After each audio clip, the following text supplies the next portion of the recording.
Venezuela में 24 जून 2026 को आए 2 विनाशकारी भूकंपों ने पूरे देश को गहरे मानवीय संकट में धकेल दिया है।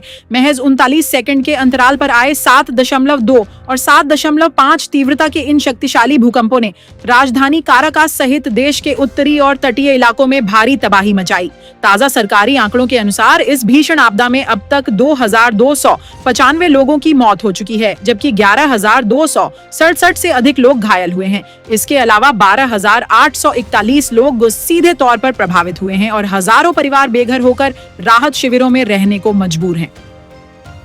भूकंप का केंद्र उत्तरी वेनेजुएला के मोरोन क्षेत्र के पास था, लेकिन इसके झटके राजधानी काराकास, लागुआयरा, मिरांडा, काराबोबो और याराकुई राज्यों तक महसूस किए गए। कई बहुमंजिला इमारतें, अस्पताल, स्कूल, सरकारी भवन और सड़कें क्षतिग्रस्त हो गईं। अनेक इलाकों में बिजली और संचार सेवाएं बाधित हो गईं, जबकि मुख्य हवाई अड्डे और कई महत्वपूर्ण परिवहन मार्गों को सुरक्षा कारणों से अस्थायी रूप से बंद करना पड़ा। आपदा के बाद पूरे देश में बड़े पैमाने पर राहत और बचाव अभियान चलाया गया। हजारों स्थानीय सुरक्षाकर्मी, सेना, दमकल विभाग और अंतर्राष्ट्रीय बचाव दल मलबे में फंसे लोगों को निकालने में जुटे हैं।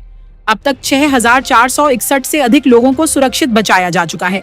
हालांकि राहत एजेंसियों का मानना है कि अब भी बड़ी संख्या में लोग लापता हैं और मलबे में फंसे होने की आशंका बनी हुई है।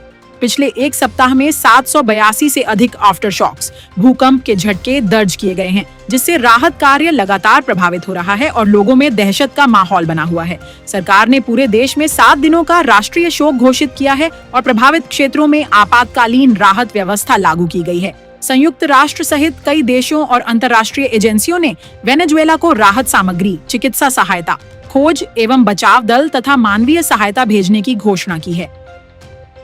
चिकित्सा विशेषज्ञों ने चेतावनी दी है कि यदि जल्द पर्याप्त स्वच्छ पानी, दवाइयों और स्वास्थ्य सेवाओं की व्यवस्था नहीं की गई तो संक्रमण और महामारी का खतरा बढ़ सकता है। विशेषज्ञों के अनुसार यह आपदा इसलिए भी अधिक विनाशकारी साबित हुई क्योंकि दोनों शक्तिशाली भूकंप बेहद कम अंतराल पर आए, जिससे पहले झटके से कमजोर हुई इमारतें दूसरे झटके में पूरी तरह ढह गईं।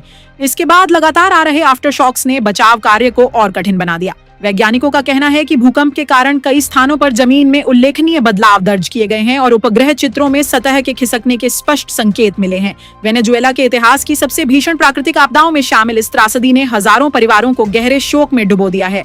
मृतकों की संख्या अभी और बढ़ने की आशंका जताई जा रही है, क्योंकि राहत दल लगातार मलबे में फंसे लोगों की तलाश में जुटे हुए हैं। सरकार और अंतर्राष्ट्रीय समुदाय की प्राथमिकता फिलहाल अधिक से अधिक लोगों की जान बचाने, राहत सामग्री पहुंचाने और प्रभावित क्षेत्रों में सामान्य जीवन बहाल करने की है। ब्रेकिंग न्यूज, डीप एनालिसिस और लेटेस्ट ट्रेंडिंग अपडेट्स के लिए अभी सब्सक्राइब करें ग्रेट पोस्ट न्यूज।